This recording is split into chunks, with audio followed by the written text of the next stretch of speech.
Gripi, thoja. Jam me grip. S'më lëshon. Se dija që kisha hyrë në fazën e parë të simptomave të sidës.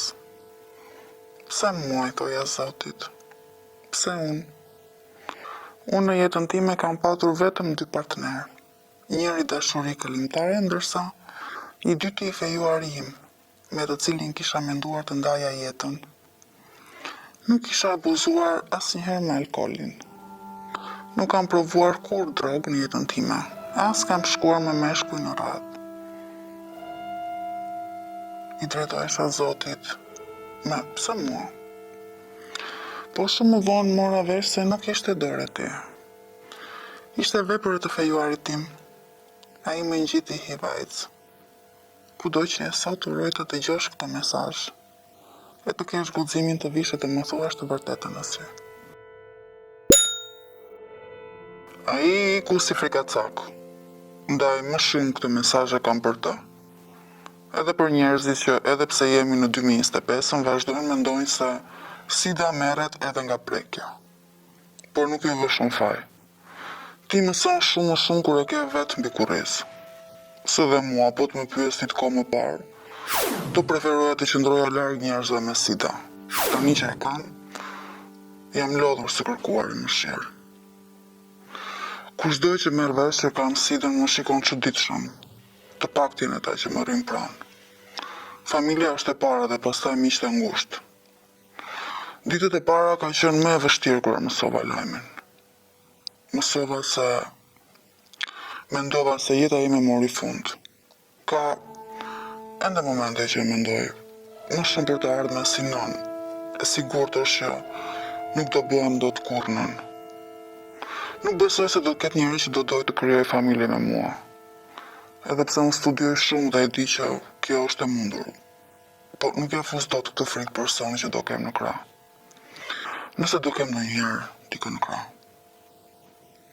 Në Shqipëri është shumë e vështirë me njerëz të afër, jo më me një njeri që pranon të të buthet e të prek. Të gjithë kanë frikë. Nuk i vë faj. Por më lejoni t'ju them që nëse na qëndroni afër nuk ju ngjisim hivin. Nëse na prekni nuk ju ngjisim hivin. As nëse na puthni, as nëse na puthni nuk ju ngjisim hivin. Një person mund të infektohet nga HIV nëse ka një kontakt seksual, për shembull, seks vaginal, anal me një partner të infektuar. Nga sperma ose sekrecioni vaginal ose i gjaku i të cilit hyn në trup. Shkaq e thjeshtë. Po në historia, si ka qenë historia juaj? Po, kalojmë atje. Kalojmë atje të arsyeja pse jam unë këtu sot. Para 2 vitesh, isha 26 vjeç, pata një periudhë shumë të vështirë. Kisha vështirësi në frymarrje, dhimbje koke, shumë ethe. E inti edhe skuqe në lëkurë. Të parat i mora si një grip i zakonshëm, duke marrë antiviral normal. Simptomat zbeheshin, por kalonin pak ditë ktheheshin sërish. Shtoj edhe një shenjëra, skuqje dhe intja. Në fillim më than grip, merja ilaç e gripi prap. Pastaj për lëkurën, thonin ishte alergji nga koha dhe ndrimi i stinëve. Unë shkoja merja antialergjik, u dënda me ilaçe. Derisa një ditë, gjatë vizitave të zgjatura, një mjekja më tha të bëja analizat e gjakut, se diçka e shqetësonte tek gjendja ime që nuk po më lëshonte. Nuk po më lëshonte gripi, thonë që. Mjekja më mori në telefon. I kërkova të më jepte përgjigjet, por refuzoi. Kërkoi që të shkoja atje. Në atë moment e kuptova që diçka nuk shkonte. Mendoja më të keqe. Por e keqja më e madhe as më shkonte ndërmend. E thash të fejuarit të më shoqëronte dhe ai pranoi. Shkuam bashkë. Se di nëse është normale për një mjeke të mos gjej fjalët, po mjekja ime ishte shumë në siklet. Nuk më shikonte në sy me zi i nxirrte fjalët. Më kapën më keq e thet. Sa që në moment ju lutet të më thoshte sade se që kisha. Se nisi me terma shkencor që unë nuk e kuptoja. Ajo nuk ma vuri veshin dhe vijoj të më shpjegonte më tej diagnozën. Kur dëgjova vetëm fjalën HIV, përtita më të madhe, SIDA. Mjekja nuk foli. Uli kokën dhe u mundua të vijonte të më shpjegonte situatën. Pas të fejuarin, ishte ngrirë në karrige. Nuk lëviste, as fliste, vetëm më shikonte. Për ati afrohen, më largoha se të kisha malarën. Doktoresha u mundua të qetësonte situatën jo vetëm me mua, po edhe me të fejuarin, duke i shpjeguar se nuk ishte asgjë, se mund të më afrohej. Por ai ishte sikur kishte parë një fantazm. Në shëm tavanin në kokë. Mendova direkt vdekjen. Ç'kuptim kishte jeta ime në ato kushte? Sipas doktoreshës, unë kisha hyrë në fazën e dytë. Faza e dytë, siç më shpjegoi ajo, ishte, si të thuash, infekcion kronik HIV. Por duhet të bëja akoma analiza që të vërtetoja dyshimet e saj se mund të kisha hyrë edhe në fazën e tretë, në fazën më të rënda të SIDA-s.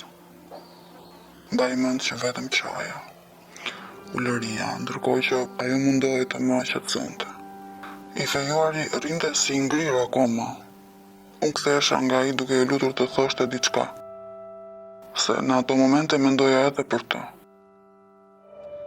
Mendoja se mos ndoshta unë e kisha transmetuar atij. Ai vazhdonte hiç. Kishte ngrirë, po ju them, si një mit, ashtu rinte. Mjekja vendosi ta nxirrte jashtë. Qëndroi vetëm me mua. Më pyeti nëse kisha dhënë gjak, përgjigja ime ishte jo. S'kisha dhënë ndonjëherë. Më pyeti a kisha bërë tatuazh. Sërish ja, nuk kisha asnjë tatuazh.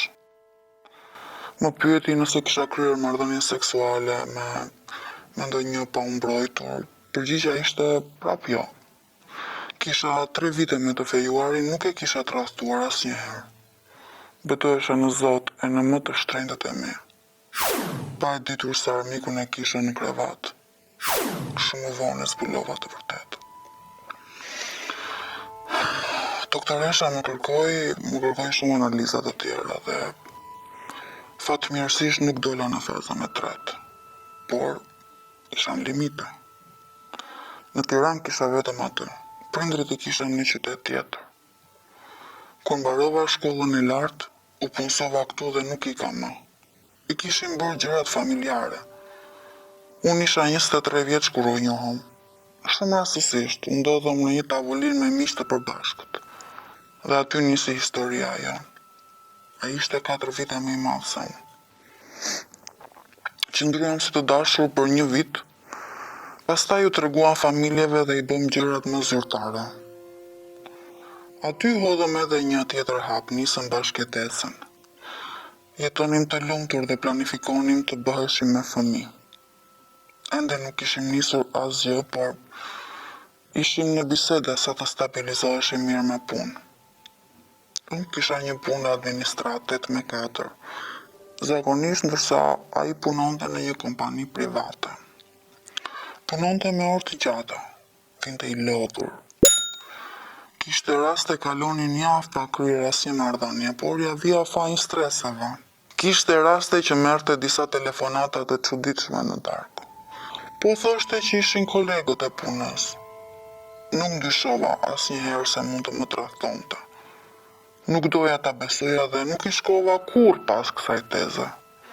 Po më vonë zbulova gjithçka. Ajo vetëm që krijonte lidhje tek këtu, po shkonte edhe me kupa me lek. Nga ai e pata dhurat HIV-in.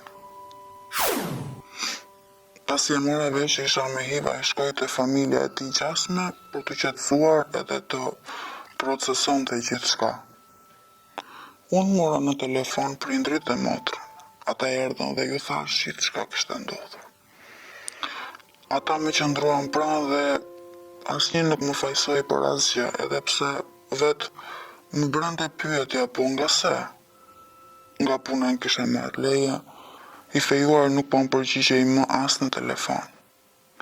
Fola me familjen e tij dhe ata ishin shumë të ftohtë, thanë, nuk e ka përjetuar mirë lajmin. Po as ata nuk u bën të gjallë. Edhe kur i thash të shkoja të takoja të fejuarin, ata thanë, ti jepja kohë. Koha ishte, derisa një ditë të bukur ai kishte shkuar në shtëpi. Të kishte marrë rrobat e gjithçka të vetën. Nuk u bë më i gjallë. Prindrit mu lutën që ta lija shtëpinë e të shkoja të jetoja me ta, po nuk pranova. Kur ai më la, pata një forcë të jashtëzakonshme për mos u dorëzuar, edhe pse kisha tentuar shumë herë vetëvrasjen. Mora një lloj fuqie që nuk e shpjegoj dot. Kishte vetëm një shpjegim. Duke e njohur atë, nuk ishte mundësi të ikte kështu si pa kuptuar, vetëm nëse ishte ai mbartës që më kishte infektuar edhe mua. Nisa të kontaktoja me miqtë e kolegët e tij se ne kishim hyrë edhe dalje me të gjithë. Ju tregova që isha me HIV. E ata nisën të më tregonin lloj historish. Madje fjalët kishin shkuar edhe te ato me të cilat më tradhtonte i fejuari, të cilat filluan të më kontaktonin nga Afrika. Njëra prej tyre thuhej kishte qenë infektuar me HIV prej kohësh. Ai nuk kishte bërë asnjëherë analizën. Më vonë mësova që edhe ai ishte pozitiv dhe ishte ai që më kishte ngjitur pa e ditur. Kishte ikur jashtë shtetit. Nga stigma para gjykimet, nuk ishte mundur të jetonte dot më në Shqipëri. Po filloja të mësohesha që kisha HIV, po sërish ndihesha shumë keq, e përjashtuar nga shoqëria. Po pastaj, një ditë, gjatë kërkimeve online, gjeta një organizatë që ndihmonte persona me HIV. Vendosa të shkoj. Dhe ajo ditë më ndryshoi jetën. Për herë të parë pas shumë muajsh, ndjeva që nuk isha më vetëm. Atje më thanë nuk është fundi. Sot ka trajtim. Ti mund të jetosh, të dashurosh, të lindësh fëmijë të shëndetshëm. Dhe e besova. Fillova terapin. Fillova të kuptoj trupin tim. Sot jam e qëndrueshme. Jam e shëndetshme. Po jetoj me HIV. Po jetoj si të gjithë pa më kushtëzuar. Nuk e kam menduar kur që një ditë do ta tregoja këtë histori. Po ndoshta diku një vajzë tjetër si unë ka nevojë ta dëgjoj. Edhe unë u mbylla në vetvete. Isha e tmerruar, jo nga sëmundja, jo, po nga mendimet e njerëzve, nga paragjykimet. Mendova të jepja fund gjithçkaje, po ka gjithmonë dritë në fund të tunelit. HIV në vitet e sotme është si çdo lloj sëmundje tjetër kronike që ka nevojë për mjekim. Mendoni dikë me diabet për shembull, ashtu jemi edhe ne. Mjekimet kanë avancuar, por çfarë është më e rëndësishmja, mund të jetojmë si të gjithë. Për të gjithë ata që mund të ndodhen në një situatë të tillë, mendoni vetëm kaq. Ne kemi HIV, por nuk kemi HIV. Ne jemi shumë më tepër dhe nuk duhet të pranojmë kur të jemi viktima. Ne jemi luftëtar.